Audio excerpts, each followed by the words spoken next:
Povo lindo, bom dia. Estamos aqui para começar mais uma aula. Hoje a gente vai falar um pouquinho mais sobre Guerra Fria, Guerra Gelada. Bem, então a gente vai falar sobre Guerra Fria, agora a gente vai falar do lado comunista. A gente viu aí a Guerra Fria, como começou, vimos a participação, como que ela foi feita no lado capitalista e os movimentos de contra-cultura, né, que foi o movimento hippie, e também alguns movimentos que ocorreram internamente, como, por exemplo, a segregação racial e como a resistência tanto de Martin Luther King quanto do Malcolm X, os Panteras Negras, fizeram para debelar. E também teve outras coisas também que não estão na apostila de vocês, como também o apoio às ditaduras militares na América Latina, onde os Estados Unidos, para poder prender a América Latina num conceito de ideologia e de influência, vai apoiar ditaduras militares para que esses países não adotassem regimes comunistas. Bem, então vamos começar então a nossa aula. Aliás, hoje uma conversa a respeito, sobre essa tal ameaça comunista, né? E a gente vai perceber o seguinte, que na Revolução Russa de 1918, aliás, 1917, eu nunca me dei bem com datas, Lenin, ele propunha uma sociedade comunitária. Então, ele, quando assume o poder, lá na segunda Revolução Bolchevique, que a gente viu aí no teste de vocês, eles... Foi no teste? Não, foi na prova. Bem, então, a segunda Revolução Bolchevique, ele simplesmente propunha uma forma mais comunitária. Ele não tinha a questão da prisão, da estatização. Ele propunha liberdade econômica com todos os países e dar uma força aos camponeses venderem suas mercadorias nas feiras, desde que pagassem um pequeno imposto. E os bancos poderiam emprestar ou financiar dinheiro às empresas e por aí vai. E seria uma grande economia de mercado que seria dentro do regime comunista. Só que o Stalin era contra toda essa movimentação do Lenin.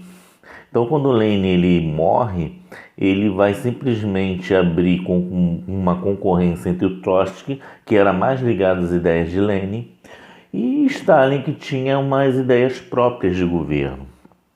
O Trotsky queria colocar, além disso, a revolução para os outros países, e o Stalin queria manter a revolução dentro da União Soviética. Conclusa, quem ganhou o Stalin. E aí o Stalin, com todo aquele poder nas mãos, simplesmente estatiza toda a economia comunista, implanta um regime totalitário tipo do Mussolini e do Hitler dentro da União Soviética, colocando assim trocando o sinônimo de comunismo, de uma economia comunitária, para um sinônimo de comunismo com um regime totalitário. Ele simplesmente vai colocar todo o poder para si, inclusive nas fábricas, onde ele vai estatizar todas as fábricas, todos os serviços, e inclusive nas fábricas onde os operários vão receber baixíssimos salários, e os camponeses também vão ter um probleminha na terra. Conclusão: o Stalin ele cria um regime totalitário, um comunismo à sua maneira, e vai fazer com que todos os soviéticos passem a querer idolatrá-lo. Por quê? Porque o fascista, o totalitarista, ele quer que todo mundo o adore. Conclusão. Esses operários, para conseguir se manter no trabalho sem ser preso, ele tinha que bater uma meta. Ele batendo uma meta, ele conseguia fazer o trabalho dele.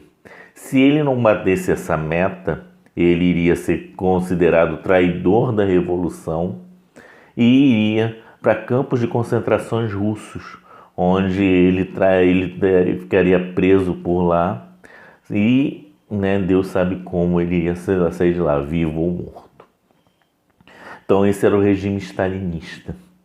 Era um regime mais totalitário, mais assim, tipo Hitler. Então, é como que eu falei na semana passada, aliás, na aula sobre Guerra Fria. Quem matou mais, Hitler ou Stalin ou Mussolini? Sempre teve essa competição aí na internet a respeito disso. Então, o regime comunista, ao invés de ser um regime comunitário de ajuda aos camponeses, de ajuda aos trabalhadores, nas mãos de Stalin, ele surge como um poder totalitário. E aí resume-se ao sinônimo de como isso era um totalitarismo também. Então, por isso que há uma confusão hoje de comunismo ser repressor. Comunismo, na verdade, não é. Entendeu? A verdade é que, por causa de Stalin e por causa de outros líderes que se apoiaram na visão de Stalin, esse regime comunista ele vai tendo essa visão também, erroneamente. Bem, obviamente que o Stalin ele manteve esse poder até 1953, 54, ele vai falecer. Todo mundo morre. Graças a Deus o Stalin morreu. Morreu e que fique lá. Tá ok? Então, entra o Nikita Khrushchev. O Nikita Khrushchev, ele já vai ser um cara mais assim, calminho do que o Stalin. Ele não vai ter o totalitarismo de Stalin, apesar de se manter no poder durante muito tempo. E o Nikita Khrushchev, ele vai querer fazer uma coeficiência pacífica com os países capitalistas, ou seja, ele não quer briga, ele quer paz, ele é um cara da paz, do amor, ele quer todo mundo unido. Então, para que ele vai querer briga? Ele simplesmente vai falar o seguinte, não quero briga com ninguém, eu quero ter o meu comunismo aqui e vocês vão ter o seu capitalismo aí. Beleza? O caso é o seguinte, qualquer ajuda que vocês quiserem eu posso te dar, mas eu quero que vocês me ajudem também. E aí ele vai abrindo a economia aos países capitalistas. Obviamente que teve muitos abusos do capitalismo, porque a União Soviética passou a depender muito de recursos capitalistas. Isso desagradou algumas fontes do Partido Comunista, né? Ainda mais que estavam acostumados com Stalin. Alguns países soviéticos que foram anexados à força ao comunismo começaram a falar assim, opa, esse cara aí não é igual ao Stalin não, vamos fugir do comunismo e entrar para o capitalismo. E aí alguns países, Hungria, um deles, a Hungria, começaram a querer valer a resistência a esse poder soviético, querendo se separar desse poder soviético. E aí começaram a fazer movimentações. Praga. Só que a União Soviética, o Nikita Khrushchev mostrou aí que não era assim bem fraquinho. Mandou o exército e reprimiu todo mundo. Obviamente que nessa aproximação capitalista, quem gostou foi a Iugoslávia. A Iugoslávia, na época de Stalin, ela simplesmente tinha uma aversão ao Stalin, porque o tipo de comunismo na Iugoslávia era diferente do Stalin.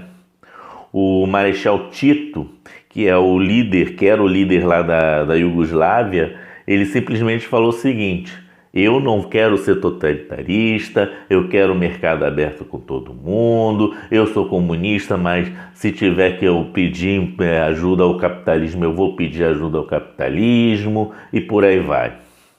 Sou assim, pronto. Aí o Stalin fala, você é um traidor, traíra, você traiu já a revolução comunista, você vai ficar isolado. Aí o Marechal Tito olhou.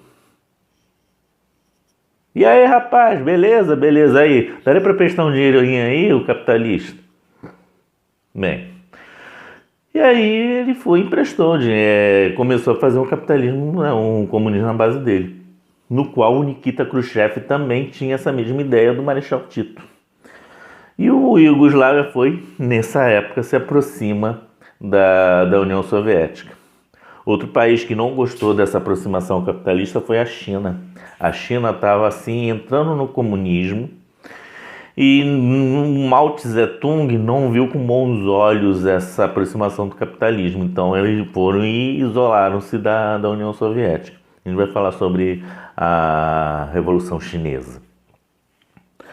Conclusão.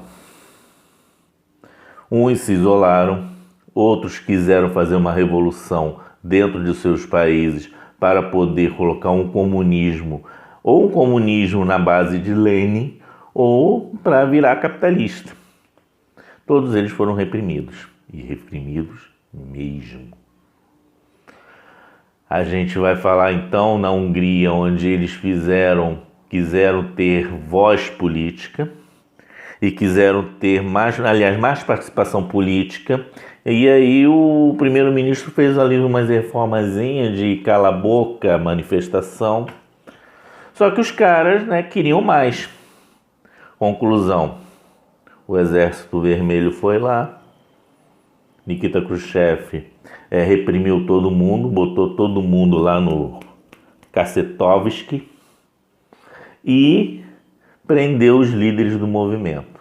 Até onde não se sabe o que aconteceu com esses líderes do movimento. Outra questão que foi em Praga, em 1968, a manifestação de Praga também foi para pedir liberdade política, liberdade de expressão, liberdade de pensamento. Foi uma das maiores manifestações mundiais que inspiraram outras manifestações, inclusive no bloco capitalista, onde aqui no Brasil também teve manifestações da Marcha dos 100 mil contra a ditadura militar, e essa manifestação de Praga praticamente influenciou todo mundo, em 1968. E não adiantou nada, porque o Exército Vermelho, de novo, sob o comando de Nikita Khrushchev, reprimiu e prendeu seus líderes. Então, o comunismo, a gente vê que a União Soviética, ela mantinha aquele discurso, mas mantinha-se fiel ao que o Stalin ele programa. E não somente isso, Nikita Khrushchev, ele denuncia o Stalin como o pior governo da União Soviética, inclusive como um ditador. Ele denuncia isso às autoridades mundiais e ele vai, inclusive, até simular um pedido de desculpas. Então, a gente vê a União Soviética mais dona do comunismo nessa época. Bem, e a China? A China é um paizinho muito grande. E ele, a gente vai recordar então o 8º ano, ele foi ocupado por diversas potências imperialistas, que dividiram seu território em busca de matéria-prima, o que também gerou a Primeira Guerra Mundial. Então, a China ela já não estava mais suportando essa influência dos Estados Unidos, da França, da Inglaterra, do mundo inteiro ali querendo matéria-prima. Então tinha um partido dentro da China chamado Kuomintang. Kuomintang. Aquele joelhinho puxado. Bem, os comedores de flango, os comedores de flango, eles já não estavam mais suportando mais ter essa dominação. E aí? E aí que através de uma revolução, a Revolução Chinesa propriamente dita, eles derrubaram o imperador, que facilitaria essa opressão das potências, e colocaram ali uma república chinesa, onde o primeiro presidente foi o Sun Yat-sen. O Sun Yat-sen, ele tinha a missão de unificar o território e fortalecer a China. E ele também iria procurar os mais ricos fazendeiros dali da região para dar força a essa república. Então tá, né? Sun Yat-sen, ele vai governar, vai conseguir reestruturar o país, inclusive com a força dos latifundiários, e só que não vai ter apoio de toda a população não, até porque esses latifundiários ferravam a vida do povo. E aí vai entrar na história um outro cara chamado Mao Tse-tung. O Mao Tse-tung, ele vai criar um partido chamado Partido Comunista. Esse Partido Comunista, ele vai se rivalizar com o Partido Kuomintang. Esse Partido Kuomintang vai eleger um outro presidente que vai ser o... É isso mesmo? É o Kai-shek. Ku-kai-shek. Caraca. O cheque. Né? Vamos esquecer a parte da frente do nome do cara. E aí o cheque vai... O Cheng. O Cheng, ele vai querer colocar então um governo mais forte para o lado dos mais ricos, enquanto o Mao Tse-tung, ele vai começar a guerrear, a fazer qualquer coisa contra esse Kai-shek, porque ele queria um governo mais baseado mais para os camponeses e os trabalhadores. E por trás disso a gente estava onde? Na Guerra Fria. E os Estados Unidos estavam com o maior medaço aí. Pô, China, maior país asiático, se tornar comunista vai ferrar os meus planos inteirinhos. Eu tenho que dar o crédito lá ao Ku Sasheng, o Cheng. Conclusão. Esse Estados Unidos, ele vai dar força, só que o Mao Tse-tung vai procurar forças com o Stalin lá na União Soviética. Conclusão de tudo, ganha o comunismo. E aí o Mao Tse-tung, ele faz reforma agrária, ele promove a economia agrária dentro da China, ele promove indústrias, ele vai fazer uma revolução total lá. Entra o Nikita Khrushchev. Não quero mais saber da União Soviética. Só que os recursos vinham de lá. Conclusão. A China entra numa recessão. Se ferrou. Se ferrou. E aí?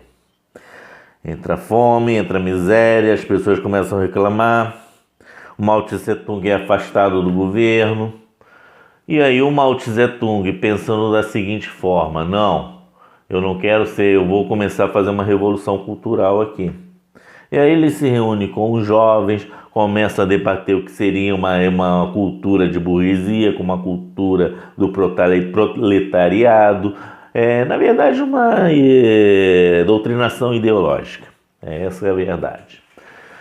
E isso vai fazer com que algumas coisas realmente são aceitas e outras coisas são realmente reprimidas. E vai ser um período que essa revolução cultural vai fazer entre os jovens, onde vai ser a mais sangrenta que vai ter dentro da China, onde milhares de pessoas vão morrer por causa dessa tal revolução cultural.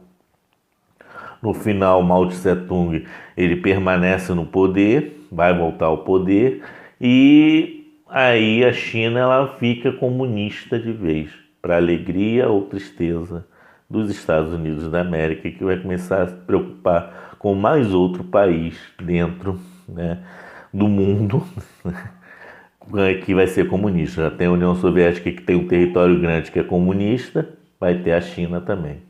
Mas o que incomodou realmente os Estados Unidos da América, praticamente foi uma formiguinha, foi Cuba.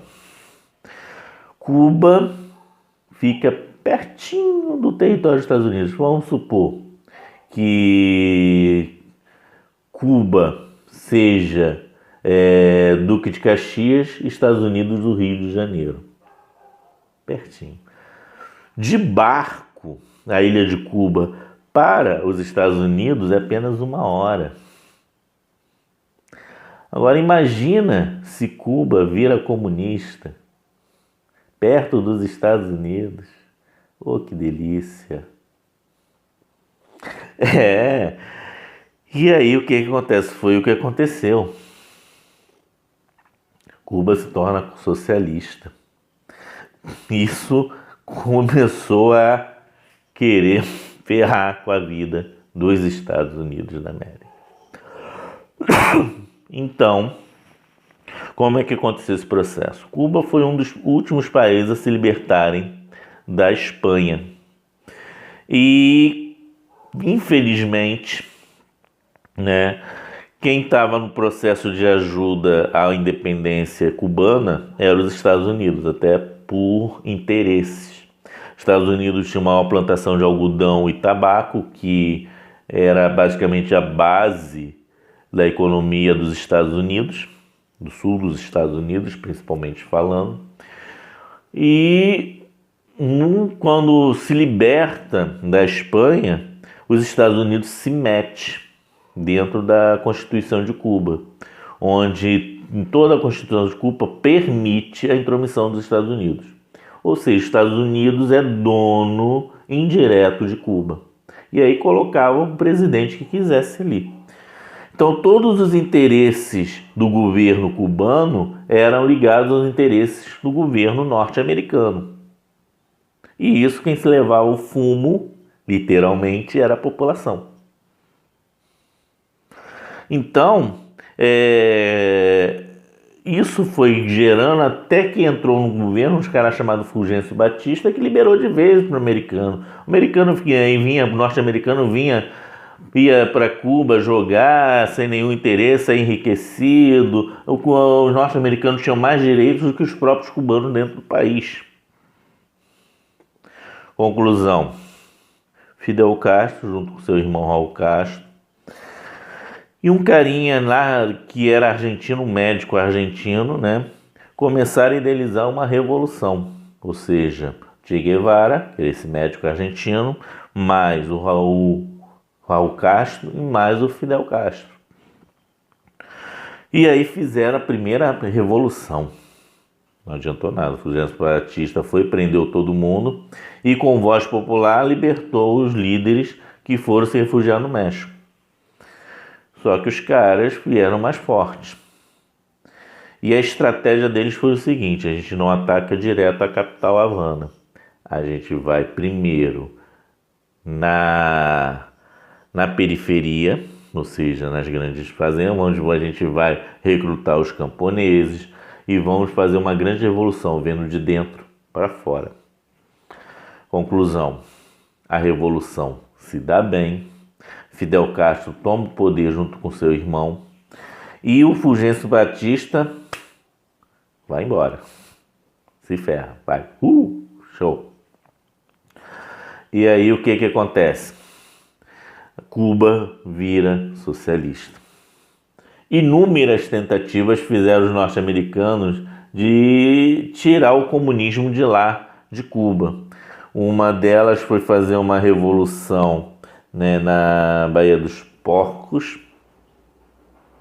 onde colocou um monte de cubano pago pela CIA para invadir a Cuba. Só que o Fidel Castro vai e vence essa deflagração, essa revolta, e acaba colocando os Estados Unidos no chinelo. E aí o John Kennedy ele vai impor sanções econômicas a Cuba que duram até hoje. Obviamente que antes do Trump entrar, Barack Obama tentou fazer negociações com Cuba, eles já estavam fazendo uma abertura política entre Cuba e Estados Unidos, mas aí chegou o Trump lá, né, que tem a mesma cabecinha do Bolsonaro e simplesmente não quis abrir as portas para Cuba, e aí as sanções continuam valendo da mesma forma. Então essa foi a ameaça comunista. A gente viu a União Soviética, a gente viu a Revolução Chinesa e onde a gente viu também essa Revolução Cubana e também as formas de resistência de países ligados à União Soviética, mas que não queriam ficar ligados à União Soviética. Beleza? Então a gente vai passar para a live de discussão, onde a gente vai discutir esse vídeo, né? Ou seja, quem não entendeu pode fazer perguntas para eu explicar melhor cada questão disso aí. E depois a gente vai fazer exercício, beleza? Muito obrigado, até a live.